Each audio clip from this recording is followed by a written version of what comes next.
Hey guys, Dennis Tubbergen here again. It's Tuesday, March the 13th, 2018. I'm here with another video economic update, and I want to continue my conversation today about tariffs, and I'm going to share with you a short video of Milton Freidman speaking at Utah State University. You can see that on the screen in front of me in 1978. So, granted, it's a bit of a dated video. This occurred about 40 years ago. If you aren't familiar with Milton Freidman, and I imagine most of you probably are, Milton Freidman won the 1976 Nobel Prize in Economic Sciences for his work in consumption analysis, monetary history, and the complexity of stabilization policies. When you talk about tariffs, that falls right in that category. It's a rather short video. It's about 4 minutes, but really sums up and analyzes the conversation going on today politically. So here's Mr. Freidman. Yeah, so you mentioned about the imports of steel. Yeah. I'd like to allude to that. We hear from the American steel industry that in Japan, for instance, steel producers are producing at less than cost with support of the government so as to keep employment up there. And as a result, the American steel industry here is not going to be able to compete. So they're going to shut down, and we're going to have higher unemployment here. What is your answer to that? Well, that's a very good question, and it's a very easy answer. Because I may say the answer I'm giving is not my answer. It was the answer that was given by Adam Smith, the man whose face appears on my tie, I may say. It was given by Adam Smith in 1776 in The Wealth of Nations. From that time to this, hardly any professional economist has believed in tariffs or protection or anything but free trade. But the answer is very straightforward. Let us suppose for a moment that the Japanese flood us with steel. That will reduce employment in the American steel industry, no doubt. However, it will increase employment elsewhere in America. We will pay for that steel with dollars. What will the Japanese do with the dollars they get for the steel?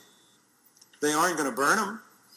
They aren't going to tear them up. If they would, that would be best of all. Because there's nothing we can produce more cheaply than green pieces of paper.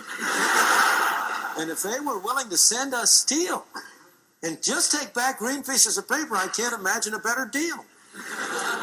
But they're not going to do that. They're not stupid. They're smart people. They're going to use those dollars to buy goods and services. They're going to spend them. In the process of spending them, they may spend them directly in the United States, and that directly provides employment in the United States. They may spend them in Brazil or in Germany or in China or anywhere else. But whoever gets them in turn is going to spend them.